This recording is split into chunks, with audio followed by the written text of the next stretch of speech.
Hello wonderful people, welcome to another video.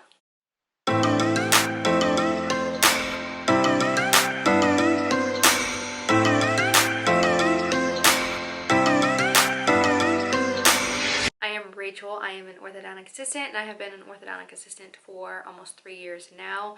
I'm also a fitness coach, so go ahead and follow me on Instagram. I have a lot of content there, and if you would like to be a client of mine, go ahead and DM me and we can chat. If you don't know, I do teeth videos. I'm all about fitness, obviously, fitness coach, and lifestyle videos, a lot of vlogs, stuff like that. Oh, in today's video, I'm going to be going over oral health of animals. So the last video I did, I kind of gave my cat Louie's experience with getting his teeth extracted, why he had to get teeth out, like symptoms, and all that good stuff. Today I'm gonna go over just general oral health for animals, like common questions, and I have the answers to them, and then kind of like how to prevent bad teeth, what happens if you don't take care of them, and just kind of the whole gist of bad oral care with animals. So I wrote a few things down, and I'm sorry if I keep looking at my notes because I can't remember all this. I have 8 common questions about animal oral care, so we're gonna go over that.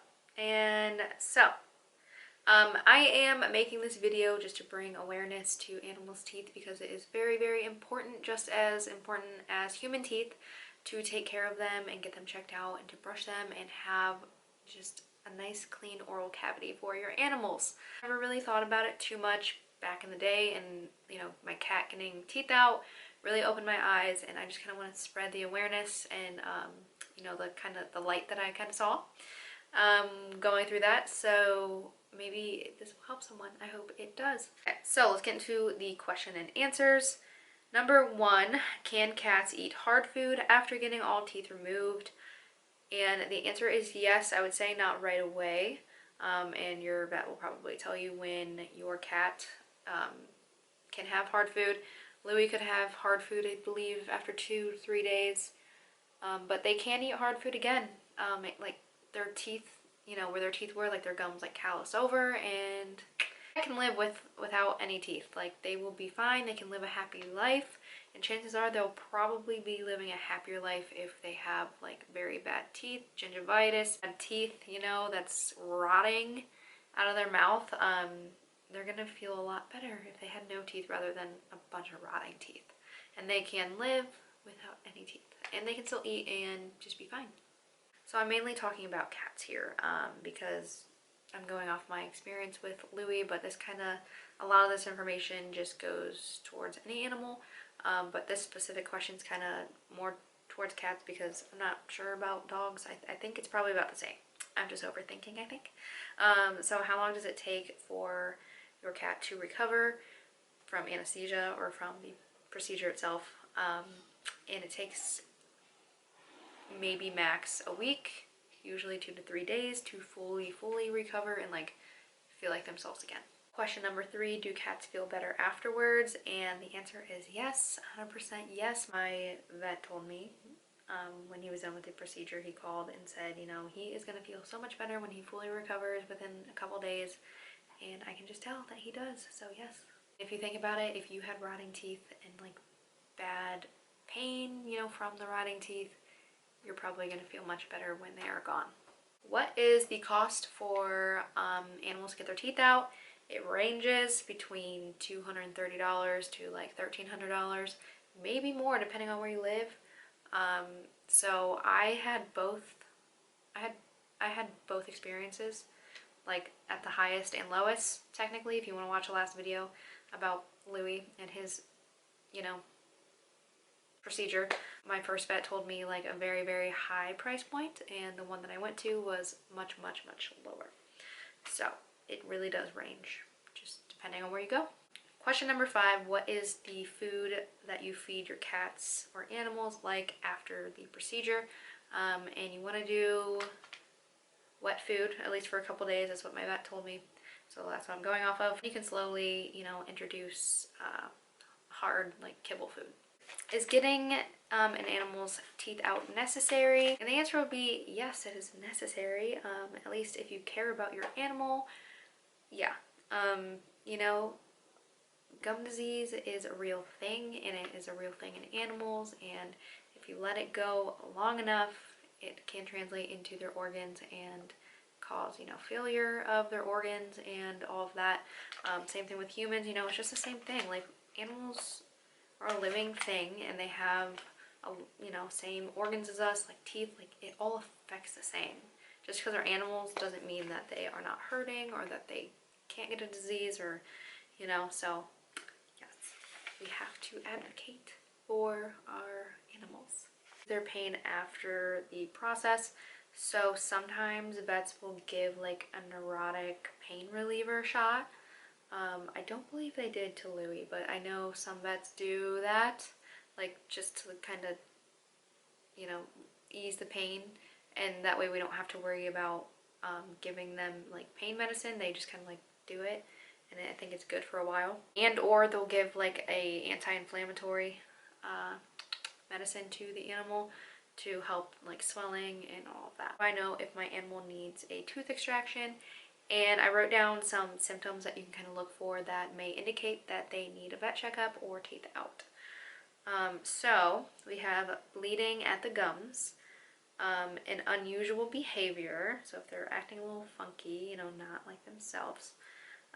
If they have a loss of appetite, weight loss, difficulty eating, or if they're dropping food. Animals can't tell you if they are in pain. They can't go up to you and be like, hey mom, I'm in pain, this hurts, like take me to the doctor. They just live their life, and sometimes they act weird, and you kind of have to notice that, you know, like you should probably know your animal and how they usually act, and if they're acting a little off. And if you even think like for the slightest second, like that was weird, or they're acting a little different, it's probably true, because sometimes I like doubt myself, like, yeah, maybe he's just being weird for, maybe he's not being weird and I'm just being weird, but like no, it's usually probably something. Like go with your first instinct and get them checked out. You know, I never regret taking my animal to the vet because I just want the best care for them, and I know it's expensive, but when you have animals, you have to take care of them, and that can be expensive, you know, so you just have to be prepared for that. So the next thing I'm going to go over is how to prevent bad teeth like gingivitis and just overall bad oral care, or, you know, a bad oral cavity for your animal. So you can do daily brushing. You can brush their teeth with like an actual toothbrush that's made for animals, or you can get like little wipey things, like little swabs. Make sure you get cat or dog animal toothpaste. Do not use human toothpaste in your animal's mouth. Fluoride can make them ill. Like the amount we need, like they just don't need fluoride in their toothpaste. They have animal toothpaste that you need to get. Make sure it's special. Do not use your toothpaste in your animal's mouth. Making that clear.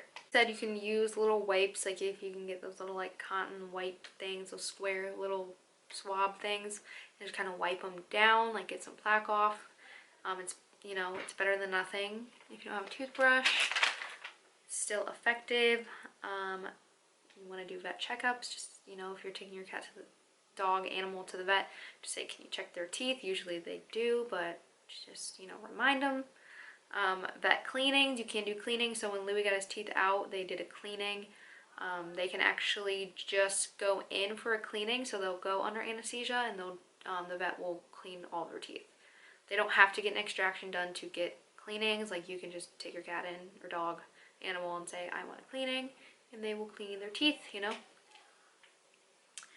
Another thing you can do is put droplets, like these drops in your animal's water, and it kind of just promotes, like, you know, healthy teeth and like not building as much plaque. So yeah, I've never used those, but I heard you can do that, so you can always look into that. Check your animal's mouth for, you know, bumps, sores, bleeding, redness,